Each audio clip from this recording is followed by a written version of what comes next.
It is a beautiful day. I noticed there's a distinct hole of students that are gone on outreach, but I think we'll be all right. So, Pastor Chad asked me to preach today. This is a bit hot. There it is. Because he's gone. He's in Eugene. It's a wonderful place. But last night he talked about labels. I thought it was hilarious that he was covered in sticky notes. It looked like armor. I was also glad Lady M wasn't there. She may have been mad because that was a blatant disrespect of sticky notes and a waste of office resources. But as long as they check them out of the office, I think everything will be all right. But he had the only label that we should have, that we deserve to have, is a label that says what? Loved. It's like class in here. So, now, speaking of class, I'm not sure if some of you guys know, in college, I didn't study math per se. I studied theology. It was a wonderful degree. I enjoyed it thoroughly, and I'm pretty stoked that I get to speak and preach and be able to do things like that with you all. But the thing about theology, I guess, did anyone else in the room that's not a student study theology in a university? Thank you, Pastor Miller, of course. Now, theology majors is Mr. Evans. I knew him as Dean Evans. As they may know, there's kind of some stereotypes. Oh, sweet, does this thing work? And usually people don't, there's kind of a stigma with theology majors, and it often gets in the way of your relationship with someone like, oh, hey, if you come up and like, hey, I'm a theology major, most people are just like, all right, I promise I go to church when I feel like it. And then we get this immediate sense of guilt or of distance of this person who's studying theology. So it's usually more or less the last thing I wanted them to figure out. I'd rather them get to know my person first, and then we could discuss theology because we can do it on terms of friendship instead of on terms of you're right or you're wrong. I don't like to argue those types of things. I don't know why we would think theology, being a theology major, is a bad thing. Why is pursuing the epic quest of making the words of the Almighty Creator make sense to us, Greek and Hebrew. Those are wonderful things. I have been nerding out on Greek the last few days, just getting ready for this, and it's wonderful. It's a fantastic language. So, often what theology majors want in college, it gets kind of scary, is you go to find a wife, and then you go to see, the people that you meet, and see if you want to be involved with whatever outreach you're currently working with, and then wife. My professor came up to me, it's my junior year. We were at theology retreat, so there's a bunch of majors and professors there, and we're walking, we're going to walk up a mountain. He actually called me this morning at 8. Good thing I was already up. And he asked me, back then, not this morning, I was like, so, do you have a special lady friend or anything now? I'm just like, no, I'm doing my college thing, and, I'll be all right. I might meet someone. He's like, well, all right. Just remember, the selection's a lot better at the supermarket than the country store. Oh, so if I go to Milo and I'm single, then versus college. He's very concerned. But then, finding a wife is a good thing. Outreach is a good thing. And then my cat wrote that last part up there. She was walking across my keyboard while I was typing. And sometimes theology majors can be kind of misunderstood. In fact, Lacey, when we met at it was like a kind of a vesper-y thing. We all played music at a friend's house. We'd bring guitars, be a bunch of us there. We'd do spoken word or just play music, eat, and do that in the night. And I met her there. She, I think, knew me before, but then in talking with her friends later, she's like, yeah, who's that one guy? And, interested about me. Then they're like, oh, he's a theology major. And she's like, oh, really? They're like, yeah. I was like, oh. And then even when talking to her parents about me before we got to know each other, she wouldn't even say my name. So they're like, hey, so how's college? Oh, fine. I may have kind of met this guy. And they're like, oh, what's his name? He's a theology major. It's not a big deal anyway. So I know what's his name. Well, we'll just call him Theo. So her dad called me Theo as just for short. And I'm not scary. Some theology majors are kind of scary. Because to her, in talking later, theology majors are kind of stuffy, judgmental, better than you, mixed up little men who really would just like to make all of their problems they're dealing with your problems and then preach about them and whatnot. So, trying to deal with this, my college experience consists of making friends and then at a safe point in our relationship, letting them know, yes, I happen to be a theology major, I got to go study Greek or like preaching classes on Wednesday, but I'll see you later. I can still do bowling night on Thursday, but then I need to wake up and have research writing religion in the morning because I just read a big book about hell. So it's balancing those different things. And for us, it's often scary to talk about God.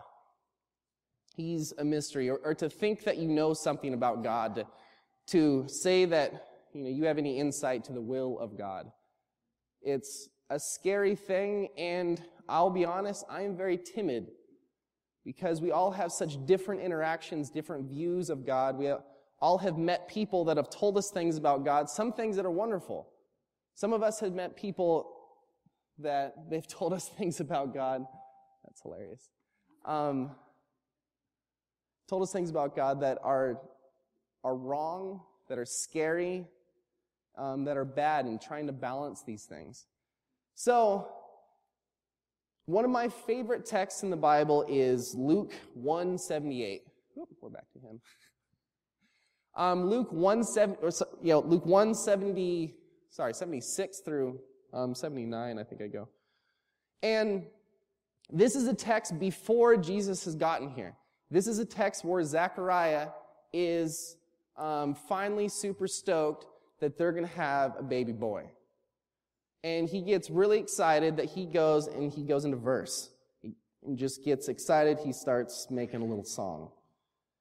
And this little song, I found it applies to me, to my ministry, to how I view speaking about God, talking to people about God. So it says, "And you, my child," oh, that's sweet, "will be called the prophet of the Most High." And that's scary because if some of you guys seen this photo, that's John the prophet, John the Baptist, and he's holding on that nice platter his head. And different Orthodox churches I've been to, they often portray John the Baptist with his head like kind of askew or off. Like, he's still a saint and everything, but he got beheaded, and they don't want anyone to forget that. Prophets really got a bad rap in the Old Testament. Some of them I don't blame. Like, there's some of the things that Jeremiah says or Ezekiel that's not very nice. It doesn't really make people very happy. Like, who wants to hear about how you're going to die and suffer and burn and general just terrible judgments. So John was killed. Not a happy ending for him. But his dad, a priest in the temple, really excited that his baby boy is going to be a prophet, despite what people do to prophets. All of us here, we're all made in God's image. I know Pastor Chad has preached about that. That's something that's foundational to who we are. What's interesting to me is every time we interact with someone, however you treat someone, whatever you say you're in the name of, like, oh, I go to Milo Academy, or oh, I'm a Christian. Then however you treat someone, it shows a picture of God. All of us in our interactions show a different picture of God. And sometimes that's good, sometimes that's not. So, he goes on to say, Zechariah about his son, is you will go before the Lord to prepare a way for him. Now, what's cool about John is he did go before Jesus and he prepared a way. For us, before any of us meet God, we've usually met each other. We meet our parents. Those of us with families and small children, they meet you, and then you say, hey, when we're finally old enough to do this is who Jesus is. Welcome to church. Some of us don't meet God until high school. Some of your guys' stories are you met God here in Milo.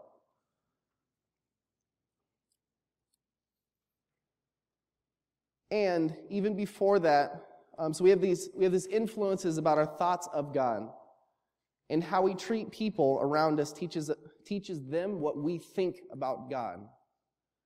And that's an interesting thought to me. Do you guys ever have a hard time forgiving others sometimes? Someone just really, really messed you up. They stole something from you. They, said something behind your back. They, this, that, and the other thing. If we have a hard time forgiving, sometimes it's because we have a hard time realizing that God can forgive us. It breaks my heart to hear people say like, oh, no one could ever forgive me for what I did, or if only God knew who I was or the things that I've done, they'd never be able to forgive me. And that's not the picture of God that's painted in Jesus, who is the clearest picture of all that. So Zechariah goes on to say, he's like, hey, you're going to prepare a way for the Lord, and then to give knowledge of salvation to his people in the forgiveness of their sins. Here, salvation equals forgiveness. There's no more guilt and shame. That's the gospel. Chad talks about it in his classes all the time. We want to make sure we understand the gospel. The gospel is there's forgiveness. If we can't find forgiveness, then we haven't found the gospel. I talked a couple of weeks ago in Vespers. I hope you guys remember, you are forgiven. This is the gospel. What's cool is John is going to prepare all of this to say, hey, there is forgiveness. And this was before Jesus got here. And he's saying there is forgiveness. He's coming. Wait for it. And for us, it's our mission to show other people there is forgiveness. Often, it's hard to know what forgiveness feels like unless you have been forgiven. That feeling of, you know what, let's move on from this. Let's put this in the past.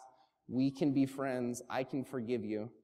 It's that feeling of forgiveness that feels like salvation. Finally, someone has set you free. So this part, I kind of draw a halfway point. It said, because of the tender mercies of our God. So, John's mission, you could even say our mission, is prepare a way of salvation. Prepare people to have knowledge so they can know that they have forgiveness. And all of this is because the tender mercies of our God. I would like to show you guys where tender mercies can be found. Who here is an A&P? Just a few people? A&P, Anatomy and Physiology. So, did Mr. Milo show you where the tender mercies are? They're right here. And tender mercies, it's one of my favorite Greek words. It's called splachnon. And it literally sounds like your bowels and intestines, like just kind of... Sorry, Lacey, for the sound effects. Splachnon, it means your bowels, your intestines, your heart, lungs, everything in here, your guts. So here it says, because the tender mercies of our God, the guts of our God. And to see this in sort of context, in the Greeks, they use this, you would feel your anger and your love. You'd feel that in your core, inside your guts. The Hebrews, they would feel even deeper with kindness and compassion. That's where you feel your compassion for someone. You feel it in your guts. Not necessarily heart, but like in your stomach. To see examples of where this is used in Scripture, we do have, yea, my brother, let me have joy of thee in the Lord. Refresh my bowels in the Lord. It's a wonderful rendition of that text. It's a quite literal translation of the Bible. Or we have, for God is my record, how greatly I long after you in the bowels of Jesus Christ. Or it can also be used in Acts. Now this man purchased a field with the reward of iniquity, and falling headlong, he burst asunder in the midst, and all of his bowels gushed out. This is all the same words, splachnon, for your bowels. I relate with this feeling a lot. I'm not sure if you guys have ever felt butterflies in your stomach. I feel pterodactyls in my stomach. I have a condition that's called nervous stomach that I've self-diagnosed it. I feel it's genetic. My father also has this condition, is where, man, when I get nervous, like, can't do anything. I'm surprised I ate breakfast this morning. And so Lacey and I, this was in college when, that last quarter we met. And so we'd like to hang out a lot, and we're getting to know each other quite well. I'd do homework. It was one of my busier quarters. I was trying to graduate. She had A class. It was unfair. So she was hanging out, like reading cool studies, whatever she was interested in. I was trying to study. And then sometimes, fellas, like you're meeting someone, and there's always the first time for tears. And what do you do when someone is crying? It's like if you don't know them, if you know someone really well, you can either go like, they're there, or you know what, they're just going to do their thing for an hour, then they'll be back, you know how to do this, but we didn't know each other that well, and man, she just breaks down and starts crying and stuff we were talking about. I was like, geez. She goes out on my little balcony there in my apartment, and she sits down and outside and kind of closes the door, and she's just weeping out there. I'm like, holy smokes, like, all right, I got to stand up here, be a hero, a knight, go comfort the lady because she is full of distress. And so, put on my big boy shoes, I grab a blanket because it's cold and it's raining outside, and she's outside, and she's just sitting on the ground, just crying and has her head down. I go with the blanket because it's cold out. I'm just sitting there. It's like, you know what? I think we need silence. Just to feel the feels, let it feel. So it's quiet. You can just hear a little bit of the rain. It's night out. This is hard for me to tell you guys what happened next. The silence was broken.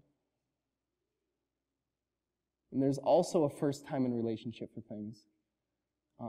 There's a first time when someone passes gas.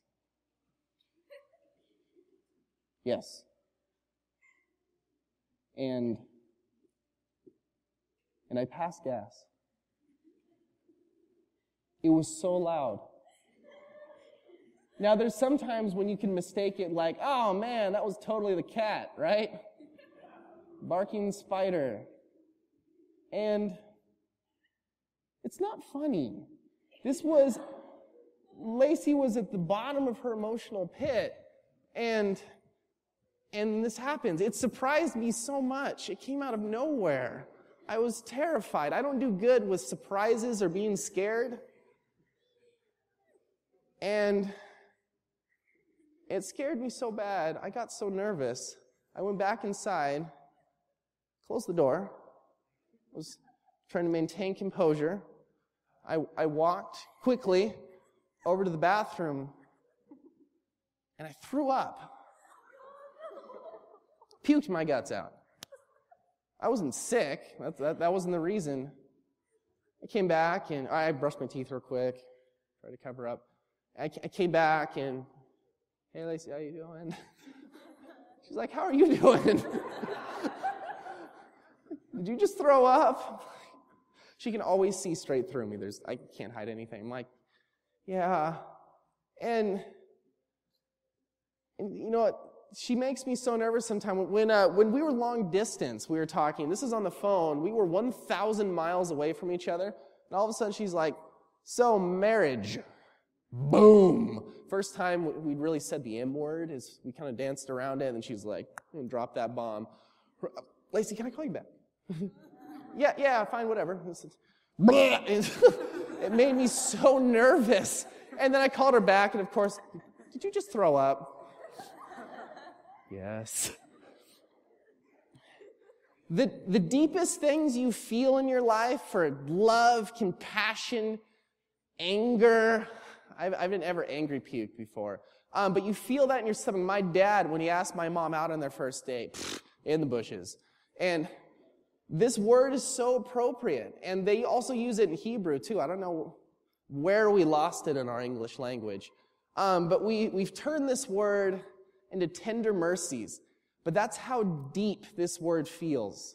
It's not like, oh, like, have a good summer, hags, I'm on yearbooks. Or like, hey, hope you're doing great. Or happy Sabbath on Right Night notes. No, this is like the 4-page letter, back to front, tiny little writing that they spent 4 days and bled a little bit on. Like, this is from your core. These are the tender mercies. But it's from these tender mercies that we get forgiveness, the entire plan of salvation. This wasn't something that God was like, whoops, hey, I have a backup plan for this. I knew this was coming anyway. This is something that's deep inside of God's core, his character. It's forgiveness. It's not external. This is a part of who God is. And with this song that Zechariah sings, I usually start to go through the second part kind of quickly. I'm not sure if you guys have ever found those places in Scripture. You're just like, and la-di-da-da, like symbolic language. I don't quite know what's going on here, but like the points at the end. I decided since I had time that I may as well look into a few of these things. And this second part, so we have through the tender mercies that come from God, said, by which the rising sun will come to us from heaven. And Zechariah uses such beautiful language in here, being a priest, that he's pulling from the prophets, the tradition, the Hebrew tradition. And this term, rising sun, when some of you guys, I get a little nerdy on here, who knows what the Septuagint is? Septuagint, anyone? So it's like 70 priests, they got together and you're like, you know what, let's translate the Bible from Hebrew into Greek because the Greeks took over and everyone's speaking Greek. Why not? It's a fantastic idea. And they went ahead and they translated the whole Old Testament. Now, in Jesus' day, everyone was speaking Greek, and that's why the New Testament is in Greek. They use lots of references to the Old Testament, but often they will reference the Greek version, not the Hebrew version. So all those things were like, it is written by the prophets, and then they have the text. You're like, man, I don't remember it exactly reading like that. That's because they translated from the Septuagint, and things change here and there. So going backwards a little bit, this rising sun, Zechariah is using language throughout, but this is translated also as the branch. And it's found in Isaiah and Jeremiah and Zechariah, where this word, the branch, is coming.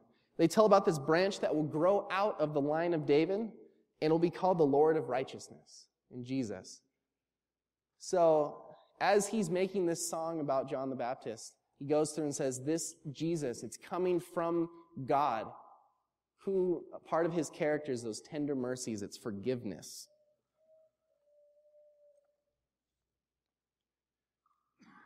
So then, it's by this rising sun, it's by this branch that grows out of the line of David to give light to those who sit in darkness and in the shadow of death. It's to make known, to show oneself. Jesus tells us, he's like, hey, his disciples would ask him, show us the Father, like show us God. Like you came, you say, you're Son of God and all this. Okay, so show us God, like prove it. And he would tell them over and over again, if you've seen me, you've seen the Father. Look here, this is what God is like. I won't say to you guys, look at me, this is what God is like. If you watch how I dean and how I teach in the classroom, you get the perfect picture of God.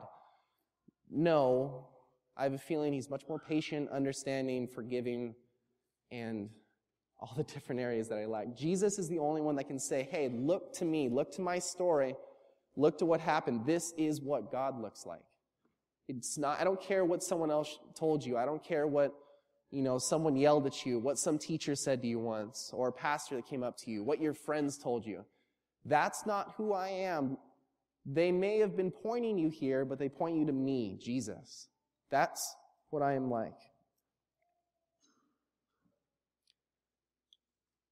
It's beautiful. Light is a wonderful analogy that's used, and I did ask Lacey permission for all these stories. I have another story about Lacey. So some of you guys may have noticed she wasn't here on Monday. So, how many of you guys have had a corneal abrasion before? So cornea, more A and P, but less Greek. It's in your eyes. It's part of your eye. Now, a corneal abrasion, it's like if Mr. Miller came and he came and replaced your eye with sandpaper, and then you moved, and like that for like 24 hours. It's miserable. So poor Lady M was sitting in darkness for 24 hours on the bed with a towel wrapped around her head so she could be in the least amount of light as possible. Any light that came hurt. Anytime she moved her eye, it was painful. And you just have to sit in darkness. And then when she got tired of sitting in darkness, she'd just kind of wander around the house like that, feeling her way, and then sit again.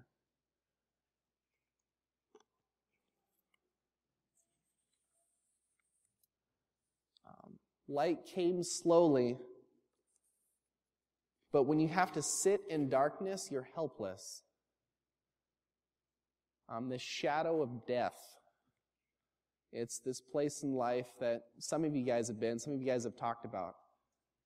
You're sitting, you're not moving anywhere, you've given up, you've settled, and there's no one around. I was looking for videos and things to show. I didn't actually put this one on here. But it was of a sandstorm. It was like, hey, watch this sandstorm go from really light to really dark, really fast. And you see these billowing sandstorms. It looks like a movie. And it goes through. And then all of a sudden it goes from a perfectly sunny day. And it looks literally like night out. And there's like cars driving around like with their flashers going. There's sand going everywhere. You can't see a thing. And it's in the middle of the day. And you just have to sit and wait. But when you see a little bit of light somewhere, like it helps. But it has to be light from around you. It was a beautiful picture to see. So then when Zacharias, when he's pulling this imagery, it comes from Isaiah 9:2. And I really like his use of the Bible. He knows his stuff.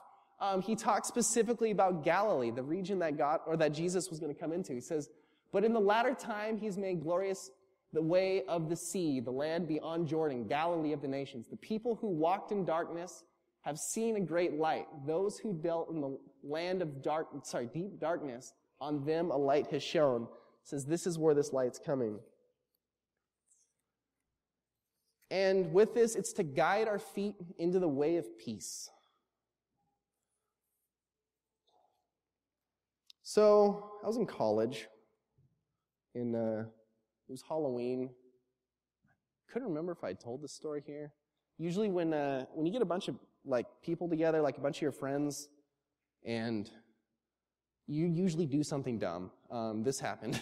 So it's Halloween, not the best night. We're in a terrible neighborhood in Walla Walla. I'm not sure if you guys know. There's nice parts of Walla Walla that has Whitman. It's a liberal arts college, and another community college, and there's downtown, there's College Place with all the Walla Walla youth students there. And then there's a section of town that's by the prison. Offspring has a wonderful song, Walla Walla, see you in Walla Walla. The prison, they're not at university. And so that kind of attracts its own crowd. For some reason, we ended up there. We were like sophomores or freshmen, so we had no idea what we were doing. We were like, hey, let's go around and trick or treat. I had like my robe and my longboard, and it's an excuse to wear my robe anywhere. It's not a fire drill. And so, and we're going around, and some of my friends are like, hey, let's lay down in the middle of the road. Cool, right? It's like risky because it's the road and you're not supposed to lay on it. We're rebels without a cause. And they're laying in the middle of the road, and then we see what we recognize as one of our friends. He has like this nice Subaru WRX. He flies around the corner. We're like, oh, here comes Chris. There's people lying in the road. Wonder what's going to happen. Cool. And they're still lying there, and he's like going all fast. He hears engines going up, and then goes and he slides to a stop, and we're like, oh man, Chris is so cool. He can drive so fast. And he stopped right before the people and having a great time. And then so he rolls down his window and then says some words. They're like, oh, Chris doesn't say those words. Chris is nicer than that. And they go down, and someone else kind of starts arguing with him, and then we hear the universal sign of I'm done talking. This guy cocks a gun. And everyone's kind of, okay. And then he speeds off really fast.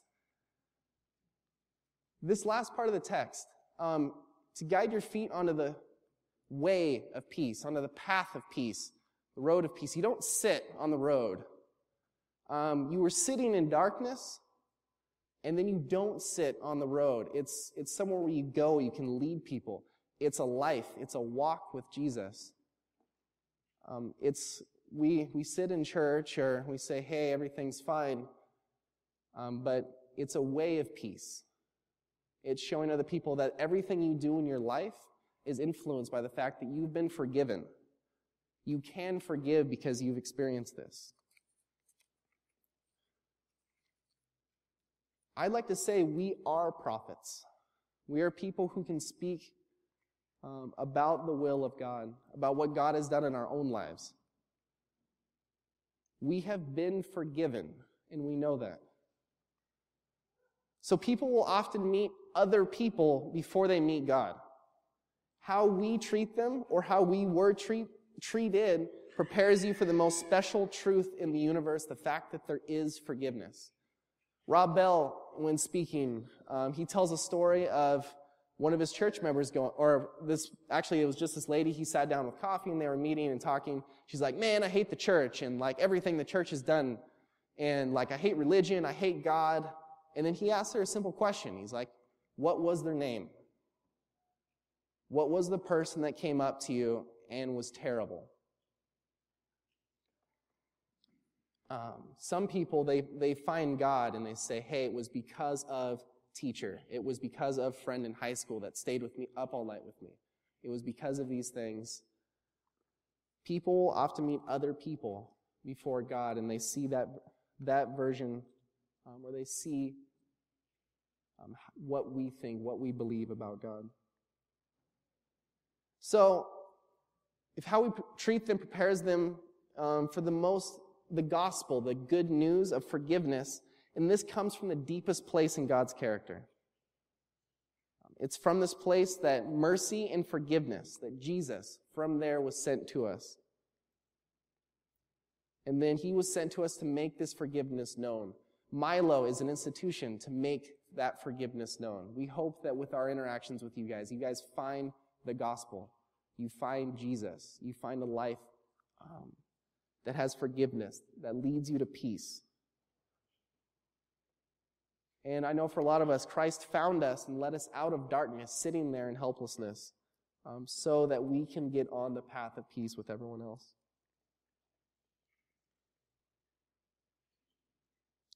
So, I'd like to ask you guys, seniors, you're moving on, a lot of seniors aren't here, and then juniors, sophomores, and freshmen, that you guys can stand up for people in your hall. I've talked to some of you boys about this. You see things around you, you're just like, oh man, like so-and-so got messed up the other night. Like, it's not too soon to stand up for the good things in life, regardless of where you're at.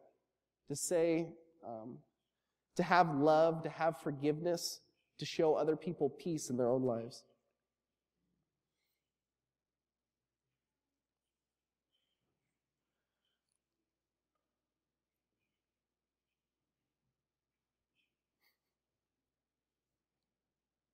So, in ending,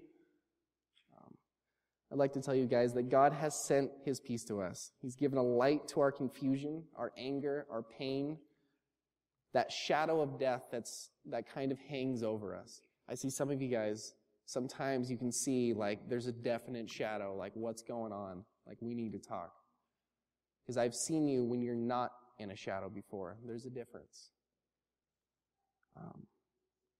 We want to guide you to a path of peace in your life, a path of forgiveness. And we hope that you guys, with your spheres, with the little worlds that you guys interact with as well, can show bits of that and point everyone, of course, to the source, which is Jesus Christ. So praise team, if you guys want to come up and do your last song.